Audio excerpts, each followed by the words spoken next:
Thank you, sir. But sir, Thank you let me for just coming, make sir. it clear, no? I just want to respond to the allegation earlier that we're investigating a non-crime. That's not true po.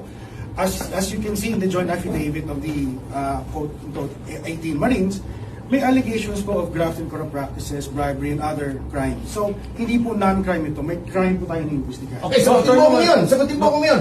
Ipapatawag mo ba yung mga binanggit nila? O hindi? O hindi? Tell me now. Para tapos tayo. Sir, So alam natin kung non-crime o crime ito. Tell me, yes or no? Sandali. Patatawagin mo ba yung mga binanggit nila? You tell me now. Let me speak. So we will have this Yes or interview now. no? Yes or no? No, yes or no? This is not a court. You can't do that, sir. Ha? Okay. So hindi nyo patatawag. Hindi Let kasi me finish. sinabi niya Let me non-crime. finish, sir. Sinabi niya non-crime. Sinabi mo, hindi non-crime. So, if you're investigating a crime, ang tinuturo ng mga 18 ay maaring, hindi ko sinasabing guilty, maaring gumawa ng krimen, ipatatawag mo ba? Yan. Just tell me, then dumaldal ka na ng dumaldal hanggang gusto mo. Sagutin mo lang ako, oo hindi. Are you about done, sir? Oh. Okay. Okay. Alright, so we will have an investigation. If the evidence points to them, if there's sufficient evidence, then we will do so. Ipapatawag din po namin sila.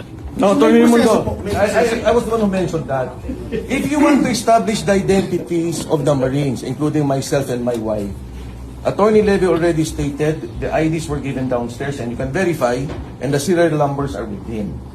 So, what I'm saying is, if the identity is the one that you want to establish, then that's it. That's why I'm saying it's a non-crime. Now, if it's a crime investigation, then you should call on those they pointed to. Kasi establish yun na yung identity eh. Yun lang ang gusto nyo establish eh. So once you have established their identities, yung tinuro nila, patawag nyo rin. Now it becomes a crime. Sir, But if kung sila lang iimbestigahan ninyo, then it's a biased crime investigation of the people complaining. Sir, hindi po sila iniimbestigahan.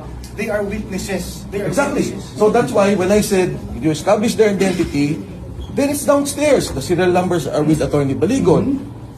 Once it's established, you call the others.